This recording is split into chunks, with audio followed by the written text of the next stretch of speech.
Nightwing number 80. Oh, this just barely missed my pick of the week. Same. Taylor, you're killing it, bro. This cover, killer. This comic book, killer. Quite literally.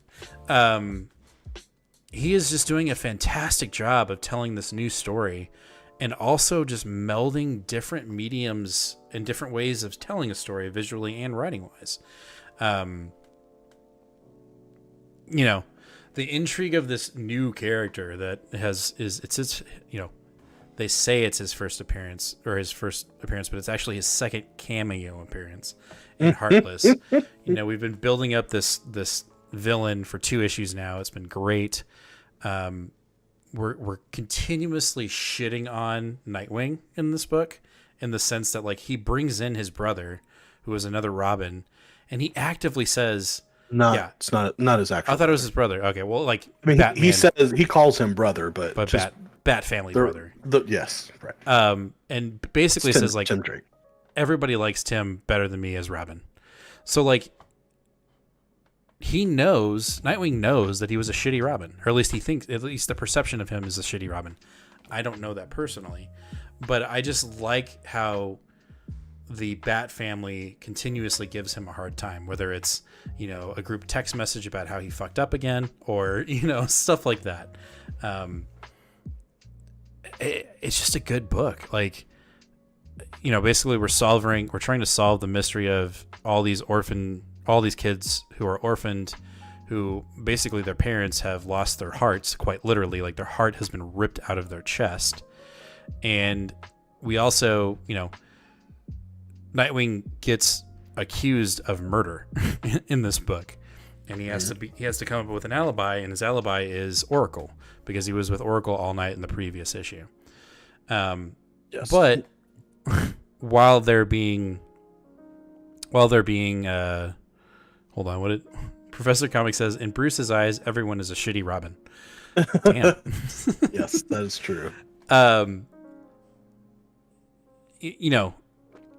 The little details are never lost on Nightwing and Oracle. So when they're being interrogated by the cops to find out if Nightwing was actually the murderer, they're continuously grabbing clues from these detectives to find out actually what's going on.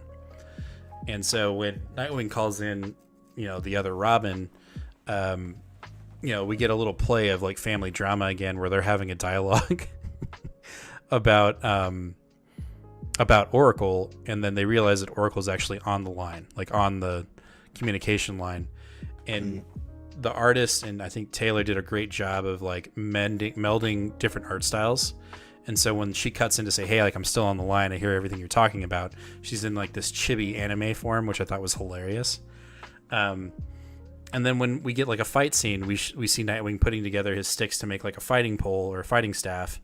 And it literally is like an infographic of how to do it. Like twist one direction, twist the other, connect, bam, you've got it.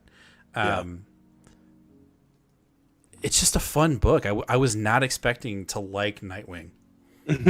Yeah, I mean, for a character that I just didn't know anything about before I picked this book up, and really, at the time I didn't even know what was going on recently with him, So I don't know. It's for someone to be able to pick up issue 78 of a current run of Nightwing, not knowing who Nightwing is or what recently or his legacy history is, and to still have an intriguing story that's fun. I think that takes a lot of talent, and the fact that even though now I feel like I'm much more educated because I am, like Jim said, we're history majors and we want to know this stuff. I've been doing my history like crazy. I think I have a better understanding of Dick Grayson as a character, and I feel like this matches up a lot with what I'm seeing or what I've heard about him. I think that the interaction with him and like the chemistry that you see with him and Tim are really awesome. Even Oracle, like when they're getting interrogated, or Barbara, right? When they're in the apartment and the detectives are like, "Are y'all a thing?" And like, there's just these like little social cues, and you're like, honestly, though, what takes this book, especially this issue, what kind of elevated it for me personally was the art. Because the beginning of the book, you kind of look at it and it's not anything to write home about. It's not like blow you away. But then you get this really cool panel. It's like a bird's eye view or looking straight down cutout of his apartment. And from then on, we don't get I don't feel like a single conventional, maybe one or two conventional pages. Everything else is sort of cut up. The fluidity is, we see characters moving through panels. We see the little chibi thing, like you said. We get the twisting. There's even like a really old school looking fight sequence where Tim and Dick sort of switch places, and it just looks like it was like from the 1940s, art, very like old school, which is juxtaposed next to like a big modern style. This is the page here. So you've got on the left, you've got the big giant modern looking splash page, and then on the right side, you've got this like how to kick bad guys in the face, like very, like blocky sort of feeling. And I love it. I really enjoying this run. It's just fun. Like it's fun that I don't have to know all of this extra stuff to know what's going on and still enjoy the story that's being told. Also, what's nice about that page is, like, when you get pages like that in some comics, you kind of just like look at it and glance over it.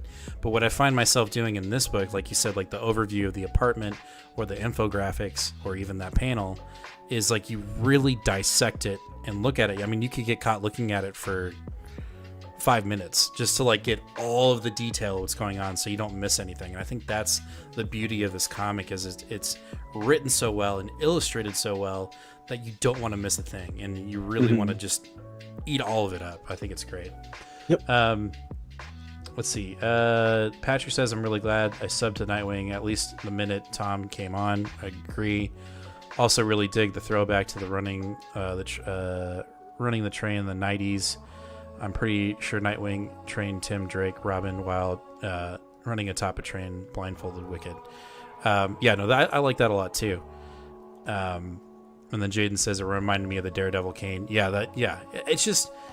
It's masterfully done. Like you can tell that the artist and Taylor are both on the same page. Like they are coordinating perfectly. They're in a fluid dance right now with this book.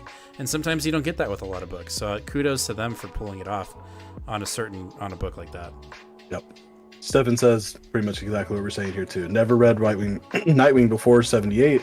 It's now at the top of my reading list whenever it comes out. Me too. Like seriously, we grabbed this, and I think the only thing I put in front of it was Way of X, because I don't read in the order that we present. I just read in what's interesting. And so also, this is always in the top 5. Also, I believe issue 79 second print comes out this week, so keep an eye out for that. If you're into that. It's the cover of Dick like going through his different costumes from Robin into Nightwing, climbing up the building. Oh, right. So it's gonna be dope. So just be on the lookout for that if you're looking for that.